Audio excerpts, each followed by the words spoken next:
Vamos a grabar un videíto rápido para continuar con el análisis de las oraciones, análisis morfosintáctico de las oraciones que veníamos trabajando en la videoconferencia pasada. Nos habíamos quedado en la oración número 8. Antes de empezar con este análisis, quiero recordarles que, como habíamos dicho, el análisis sintáctico tiene que ver con el orden de las funciones sintácticas que presentan las oraciones. Y en español, recuerden que ese orden es el siguiente. Lo voy a escribir aquí a un lado, lo voy a hacer visible para que ustedes recuerden que en español las funciones sintácticas en orden de importancia son, como se van presentando, primero el sujeto, aquí lo pongo con una mayúscula, letra mayúscula S, con abreviaturas nada más.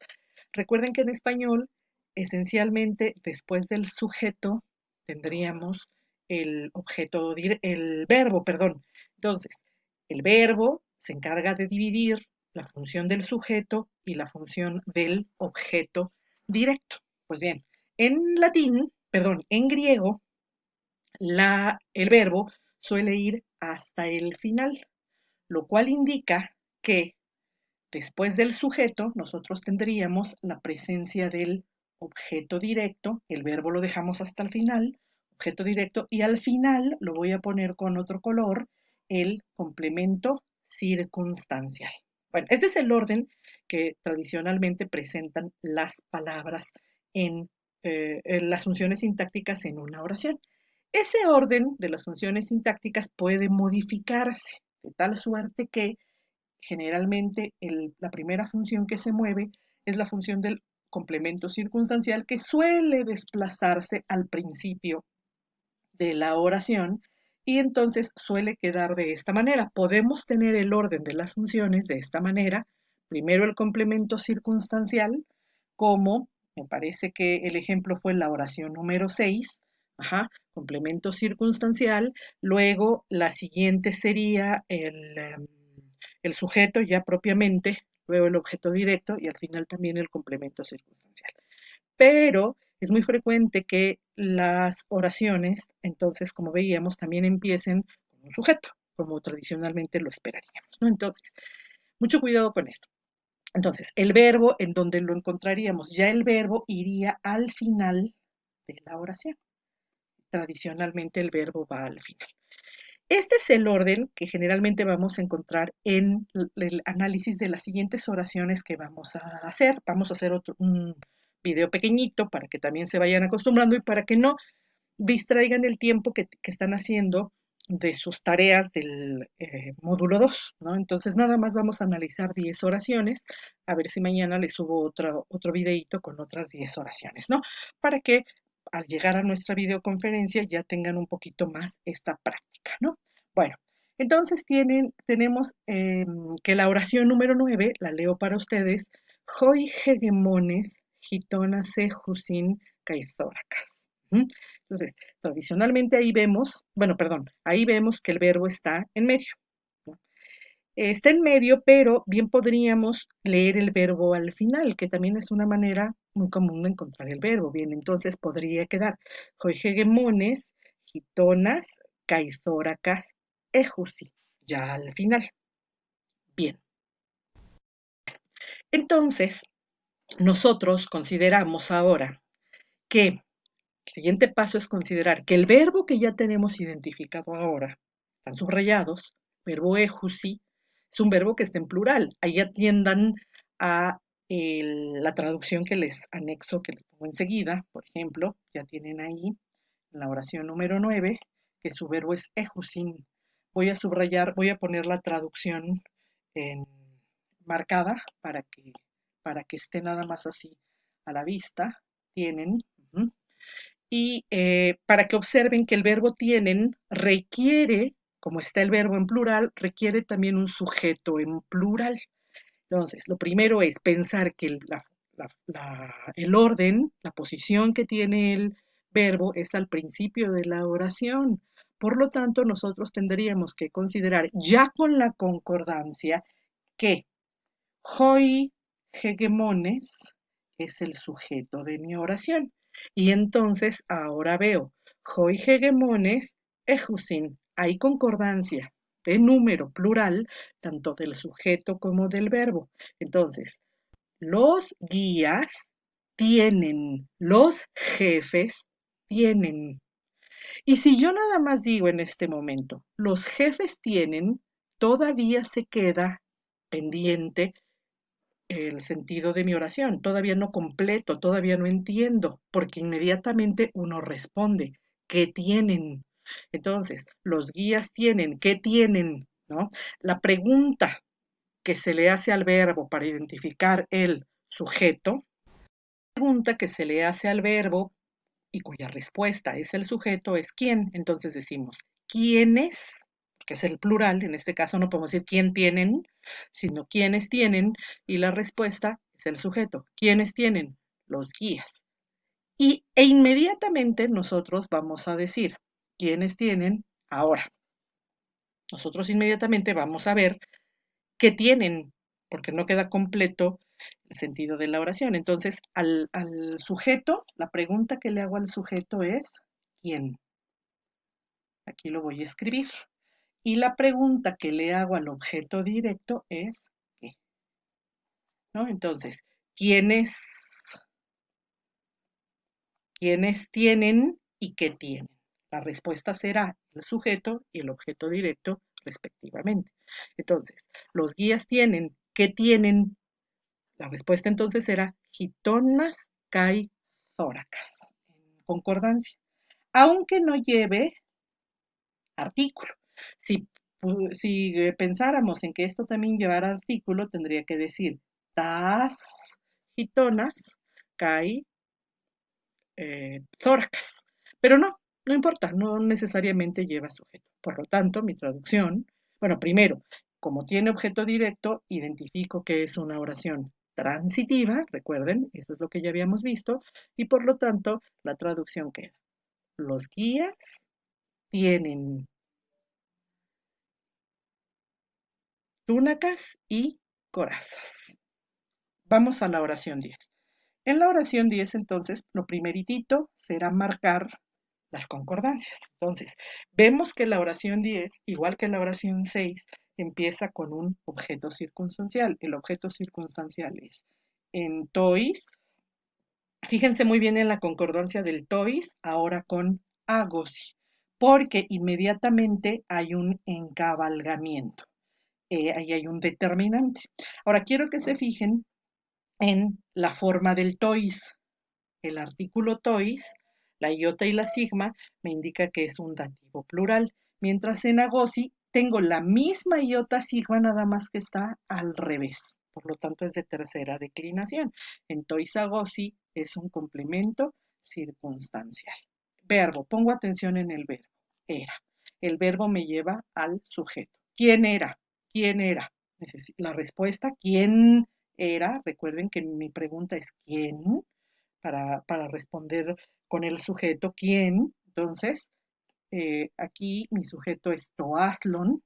No importa que el sujeto esté después del complemento circunstancial, acuérdense que ese movimiento sí se puede hacer. Aquí lo encierro de nuevo, ¿sí? Entonces, era toatlon en, y después necesito, como es una oración con verbo ser, era, una oración con verbo ser, necesito otro nominativo que funciona como el predicado nominal. En este caso, el otro nominativo es Stefanos, ¿no? Fíjense en la terminación Stefanos, igual que la terminación Anthropos. Y el AIAS es un determinativo. En este momento voy a poner los determinativos, así como triangulitos. ¿Se acuerdan que habíamos dicho que los determinativos van de lo general a lo particular?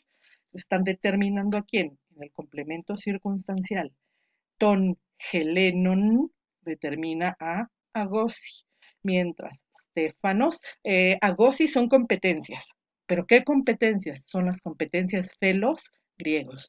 Mientras Stefanos, que significa corona, corona, pero corona de qué? ¿De oro, de plata? No, aquí dice Elías, de olivo. Está determinando justamente a Stefanos. ¿Sí? Muy bien.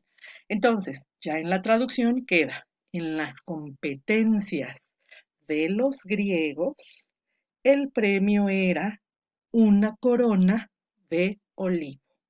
Entonces, aquí no digo era la corona, porque si digo era la corona, hubiera dicho Jo Stefanos. Aquí entonces cambio la corona por una corona de olivo. Vamos a la número 11.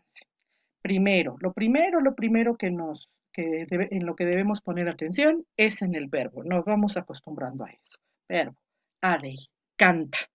Fíjense muy bien, ahora el verbo canta está en singular. Por lo tanto, el sujeto también debe ir en singular. Y digo, ¿quién canta? Y lo busco al principio. Puede estar antes un complemento circunstancial, pero aquí veo que no. Aquí veo que Hesiodos. Déjenme cambiarles un poquito el color.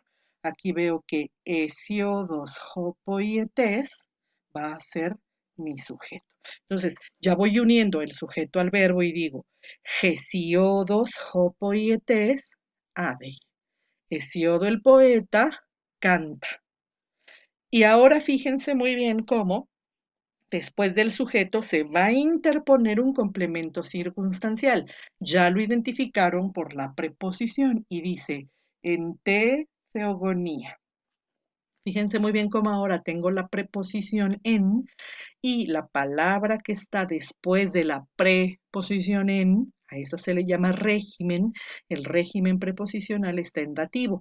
Esto es, fíjense la terminación de te y fíjense la terminación de teogonía. ¿Sí?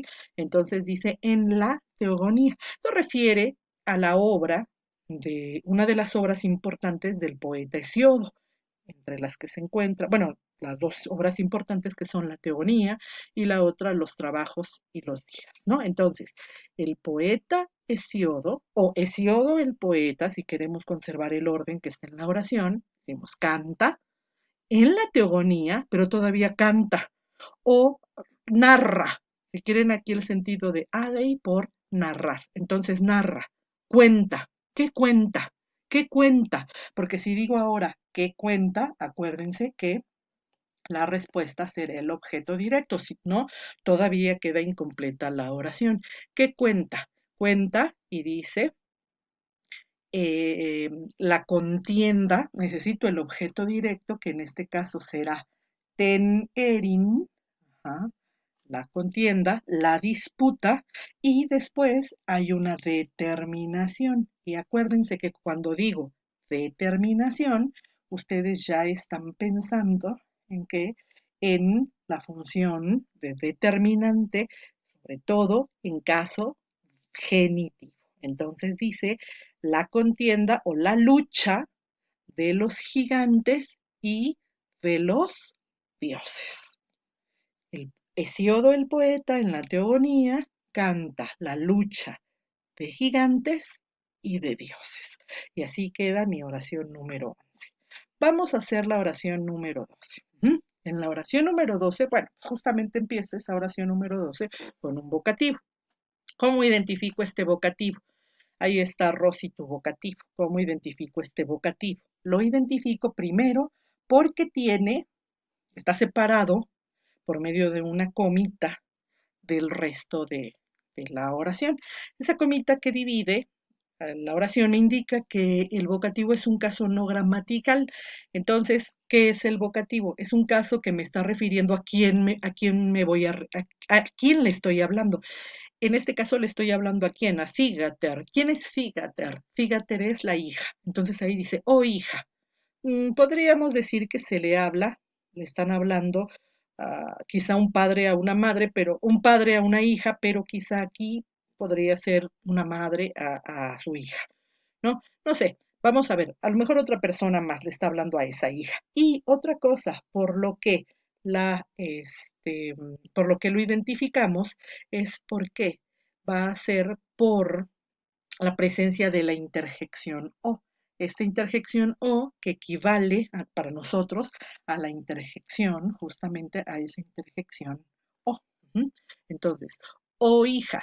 Fíjense muy bien en la terminación de figater.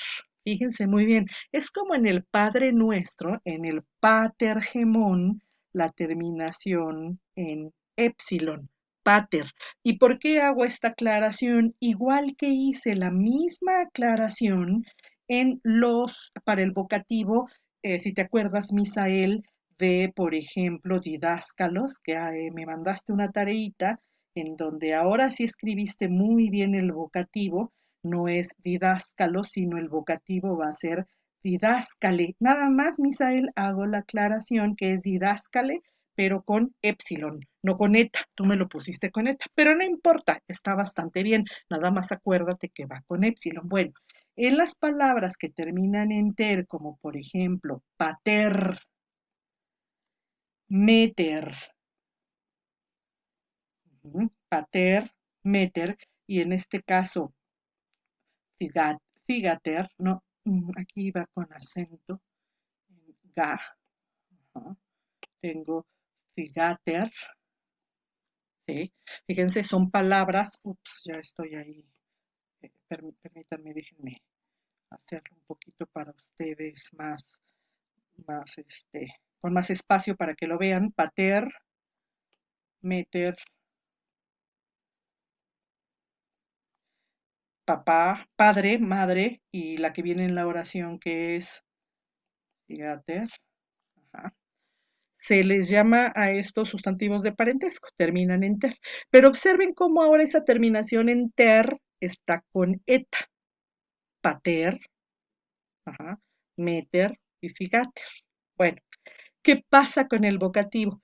Independientemente del lugar que van a tomar después en la oración, que si hay un cambio de lugar del acento, ¿no? Porque, por ejemplo, aquí pater es el nominativo y pater es el vocativo. Fíjense cómo ya hay un cambio en la acentuación. El acento se recorre a la primera sílaba. Bueno, pero independientemente de este cambio del acento, nosotros vamos a ver ahora que la terminación ter, que tendría que ir con eta cuando está en nominativo, al cambiar a vocativo cambia a épsilon.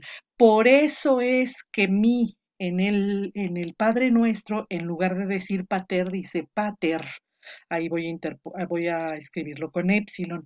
Ahí digo padre cuando le estoy hablando al padre, me estoy refiriendo a él, eso es en vocativo. Lo mismo para meter, madre, y lo mismo para figater, ¿no? La diferencia cuando tengo la palabra con eta es que está en nominativo, si la tengo con épsilon está en vocativo. Entonces, en mi oración 12, o figater, aparte de mi interjección o, tengo, este, aparte de la interjección, tengo la terminación en er. Por lo tanto, aquí dice, oh hija, que indica esto, que me estoy refiriendo a la hija.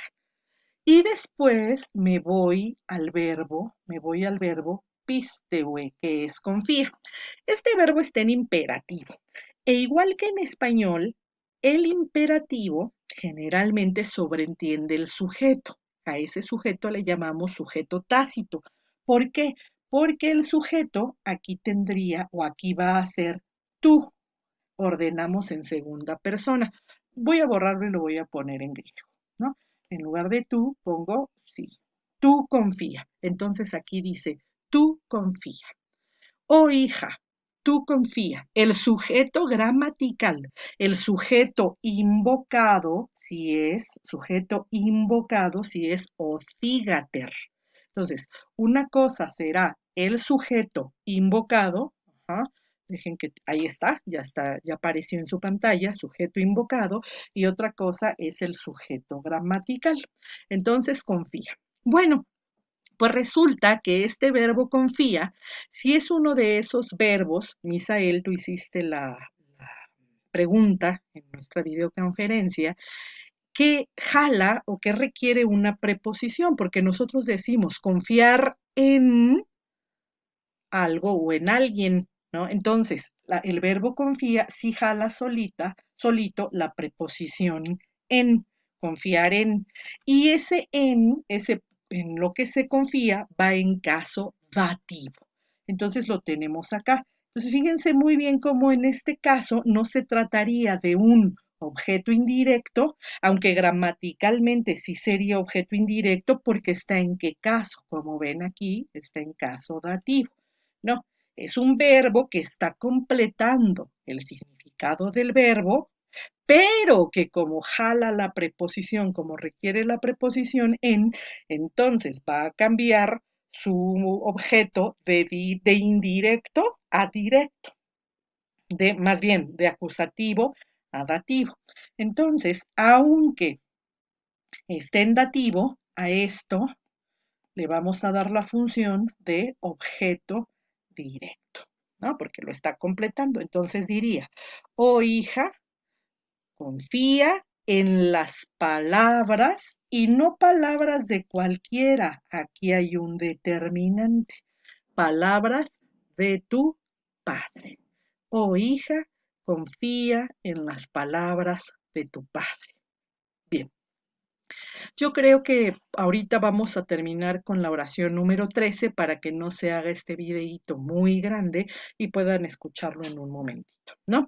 Vamos a ver la oración número 13 y con eso lo cortamos. No quiere decir que ya no voy a prepararles este tipo de videítos, sino que por el momento con esta terminamos y mañana les hago, o al rato, quizá, no, yo creo que mañana es lo más conveniente, les hago otro análisis de otras 5 oraciones, ¿no? Entonces, ahora nos vamos a la siguiente, la número 12, la leo.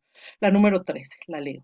Legomen ton jala, thesauronto y sandrasi, einai. No, ¿saben qué? Mejor me voy a saltar la 13. Me la voy a saltar por dos razones. Quizá esta la voy a hacer en clase con ustedes. Les voy a explicar aquí dos cuestiones. ¿Por qué? Porque es una construcción aquí ya subordinada. ¿Por qué? Porque aquí ya tengo dos verbos. Tengo el verbo legomen y tengo el verbo, se me fue ese verbito, tengo el verbo einai. Entonces necesito explicarles otras cuestiones, llegar a otras cuestiones. La voy a dejar pendiente, no se me olvida. Vámonos a la oración 14. La oración 14. Bueno, y como era un ejercicio, la 13 de concordancias, nosotros nada más aquí podríamos decir que tonjala es el objeto directo y a lo mejor ustedes ahí correrían, bueno, ok, marcan tonjala o quizá alguno marcó no tonjala, sino ton thesaurón, ¿no? Como objeto directo. Bien, las dos formas están bien, pero yo les voy a explicar qué sucede con jala y thesaurón. Y hay otra cuestión también, seguramente todos, o de lo que se trataba era de marcar también tois andrasi. Fíjense de nuevo aquí en la terminación iota sigma y aquí sigma iota, igual que encontramos en la oración B. ¿Cuál era? Ya no me acuerdo cuál era esa oración, pero había, acá está, agosi, agosi. Es la oración, la oración 10, igual que surgió aquí en la oración 10 la iota sigma. Artículo, iota sigma, sustantivo, sigma, iota. Entonces, bueno, morfológicamente, o el ejercicio que era el de concordancias, queda completo. Ton jala o ton thesaurón, objeto directo, y tois andrasi, objeto indirecto. En la oración número 14, entonces, ahí sí vámonos para allá, nos fijamos primero que ahí vamos a tener una oración de qué tipo, una oración de tipo copulativo, o sea, una oración que tiene verbo ser. ¿Cómo lo sabemos? Me lo dice mi traducción, esan, eran. Entonces pregunto ahí, ¿quiénes eran? ¿No? No va a estar al principio el sujeto porque veo que se interpone una preposición, por lo tanto esta oración empieza con un complemento circunstancial. Y después del complemento circunstancial, ahora sí viene el sujeto. Pero recuerden que las oraciones con verbo ser tienen dos nominativos. Uno que es el sujeto, ya lo vimos en la oración 10, uno que es el sujeto y otro que es el predicado nominal. Pero lo mismo va a pasar aquí en la oración 14. En la oración 14 vemos que hoi retores es el sujeto y me faltaría otro nominativo con esa misma terminación también en plural, entonces es hegemones. Que hegemones, ya vimos que en la oración número 9 quería decir los jefes. Nosotros teníamos allá los hegemones, los jefes. Por lo tanto, y aquí hay un determinante. La otra concordancia al final es la de determinante. Ya está. Está determinando a quién, no al verbo, a la palabra que tiene junto, pero al sustantivo que tiene junto. Entonces está determinando a quién, a hegemones. Los jefes de quién. Ajá. Entonces, mi traducción ya quedaría como en Atenas, los oradores eran los jefes de los ciudadanos. La repito, palin. Acuérdense que palin quiere decir de nuevo. En Atenas, los oradores eran los jefes de los ciudadanos. Los jefes o los guías. Y yo creo que hasta aquí podríamos dejar este videíto para continuar en la siguiente mañana con otro análisis. Entonces, hicimos la 9, la 10, la 11, la 12 y la 14. Nos quedamos con a la mitad el trabajo con la número 13. Vean este video, les va a ser de mucha ayuda.